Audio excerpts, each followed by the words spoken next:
Rumus Fikih Qol Ahji tahun 1996 halaman 389 menyatakan bahwa mazhab adalah metode tertentu dalam menggali hukum syariah yang bersifat praktis dari dalil-dalilnya yang bersifat kasustik.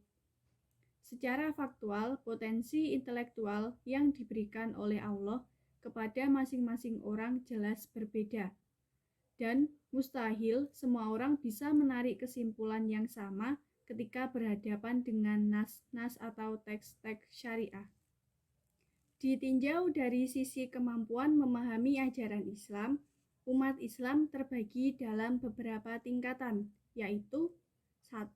Awam atau umum, 2. Santri atau terpelajar, dan 3. Mujtahid atau orang-orang yang boleh berijtihad.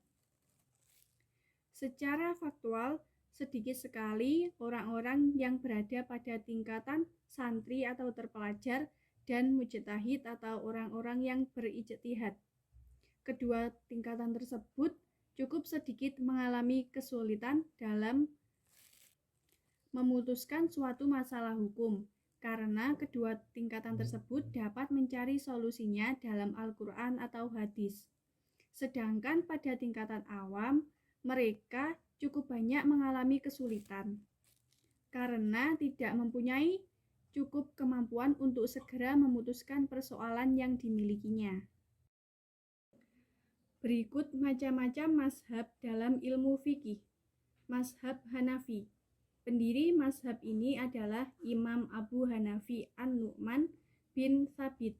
Beliau lahir pada tahun 80 Hijriah di Kufah dan wafat pada tahun 150 Hijriah. Mazhab ini dikenal dengan mazhab ahli qiyas atau akal, karena hadis yang sampai ke Irak sedikit, sehingga beliau banyak mempergunakan qiyas. Berikutnya adalah mazhab Maliki. Pendiri mazhab ini adalah Al-Imam Maliki bin Anas Al-Asbahi. Beliau lahir di Madinah pada tahun 93 Hijriah dan wafat pada tahun 179 Hijriah. Mazhab ini dikenal dengan mazhab ahli hadis. Bahkan beliau mengutamakan ahli Madinah daripada kabari, wahid atau hadis yang diriwayatkan perorangan. Selanjutnya adalah mazhab Syafi'i. Tokoh utamanya adalah Al-Imam Muhammad bin Idris Asy-Syafi'i Al-Quraisy. Beliau dilahirkan di Guzah pada tahun 150 Hijriah dan wafat di Mesir pada tahun 204 Hijriah. Keistimewaan mazhab ini adalah perpaduan antara mazhab hadis dan mazhab qiyas. Selanjutnya adalah mazhab Hambali.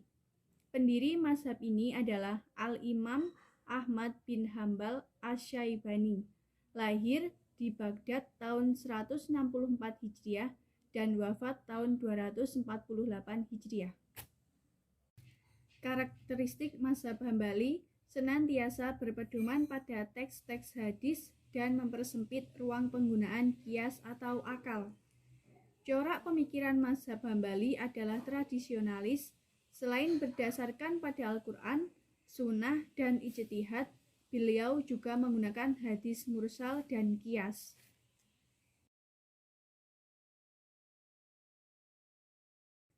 Perbedaan pandangan dan mazhab seringkali memunculkan perselisihan di kalangan umat Islam.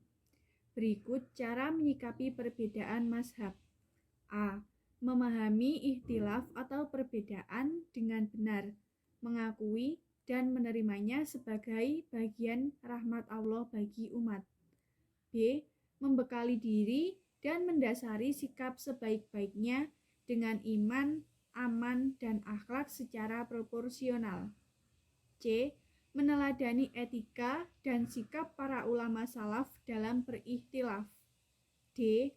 Menghindari sikap gulu atau berlebih-lebihan atau tataruf atau ekstrim dalam masalah-masalah furu' atau cabang atau bukan inti. E. Menyikapi orang-orang lain, kelompok lain, atau penganut mazhab lain sesuai kaidah. Salah satu sikap yang dapat diteladani dari Imam Hanafi dan Imam Malik adalah keduanya mempunyai sikap tawadhu dan saling menghormati di antara imam-imam tersebut. Kebesaran dan popularitas masing-masing tidak mempengaruhi sikap dan perilaku akhlak karimahnya. Hal tersebut dapat diteladani oleh para pengikut mazhab-mazhab selanjutnya. Hukum Islam dan kearifan lokal. Yang pertama, ketika Islam diturunkan, masyarakat Arab sebagai masyarakat awal penerima ajaran Islam telah memiliki budaya dan adat istiadat sendiri. Yang kedua, kehadiran Rasulullah SAW tidak menghilangkan perilaku, budaya, dan tradisi, namun untuk menyempurnakan yang kurang baik yang terjadi dalam diri mereka. Yang ketiga, terkadang orang sulit untuk membedakan nilai Islam dengan simbol budaya Arab.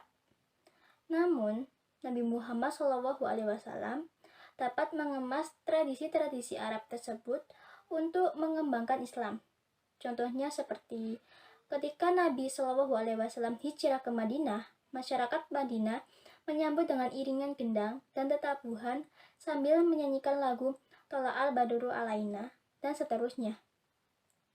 Penyambutan ini tidak dilarang oleh Nabi Muhammad SAW. Yang keempat, fakta sejarah ini yang mengilhami para pejuang Islam generasi awal ketika menyebarkan Islam di Nusantara. Contohnya seperti Wali Songo mendakwakan Islam di tanah Jawa dengan memadukan ajaran Islam dengan tradisi masyarakat Jawa yang saat itu sangat kental dengan pengaruh Hindu-Buddha.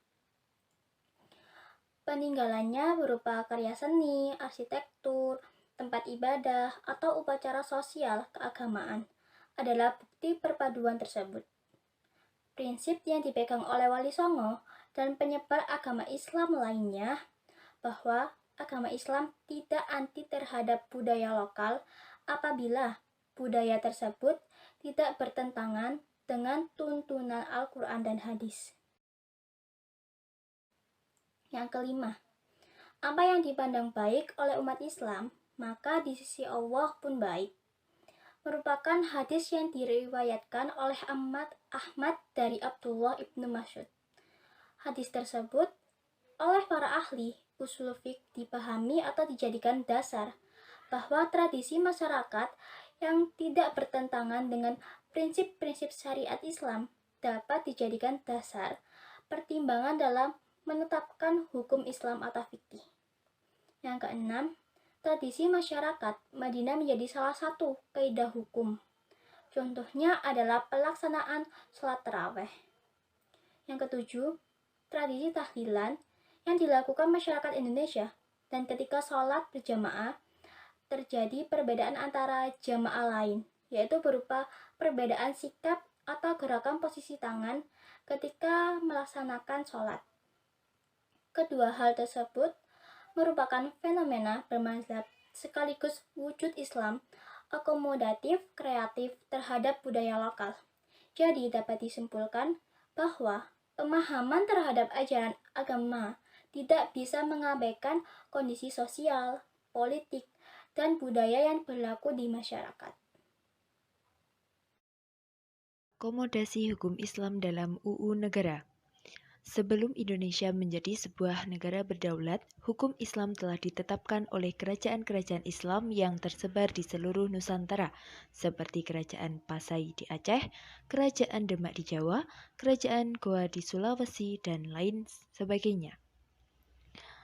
Dengan mayoritas penduduk Muslim di Indonesia, perjalanan hukum Islam menjadi bagian dari hukum positif di Indonesia. Tentu sangat berhubungan dengan keberadaan hukum Islam sebagai customary law atau hukum kebiasaan yang dijalankan umat Islam selama berabad-abad sebelumnya. Dalam rentang waktu tersebut telah terjadi akulturasi sosial budaya terhadap hukum Islam dengan baik sehingga umat Islam dapat menerima keberadaan hukum Islam dengan baik pula. Setelah Indonesia merdeka, umat Islam terus berusaha mewujudkan impiannya mempunyai undang-undang yang bersifat nasional yang mampu mengikat seluruh umat Islam di Indonesia.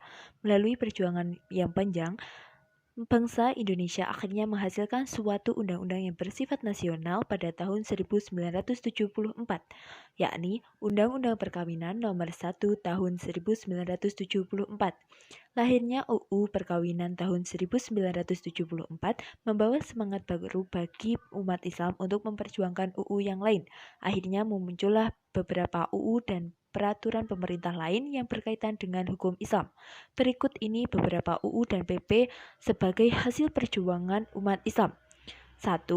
1970 UU Nomor 14 Tahun 1970 Pasal 10 menjelaskan bahwa pengadilan agama memiliki kewenangan yang sama dengan pengadilan negeri sebagai judicial power atau kekuasaan kehakiman. Kedua, tahun 1974 UU Nomor 14 Tahun 1974 tentang perkawinan. Ketiga, tahun 1989 UU Nomor 9 Tahun 1989 tentang peradilan agama. Nomor 4 Tahun 1991 Inpres atau Instruksi Presiden Nomor 1 Tahun 1991 Tahun Pemberlakuan KHI atau Komplikasi Hukum Islam yang berisi tentang perkawinan, kewarisan, dan pewakafan. Kelima, tahun 2004 UU Nomor 41 Tahun 2004 tentang wakaf. Keenam, tahun 2008 UU Nomor 21 Tahun 2008 tentang perbankan syariah. Ketujuh, 2009 UU Nomor 34 Tahun 2009 tentang ibadah haji. Kedelapan, tahun 2011 UU Nomor 23 Tahun 2011 tentang pengelolaan zakat. Kesembilan, tahun 2014 UU Nomor 33 Tahun 2014 tentang jaminan produk halal. Ke-10 tahun 2019 tentang Undang-Undang Nomor 18 Tahun 2019 tentang pesantren dan pendidikan keagamaan. Dari kelompok kami, semoga bermanfaat. Apabila ada salah kata kami mohon maaf. Wabillahi taufiq wal hidayah. Wassalamualaikum warahmatullahi wabarakatuh.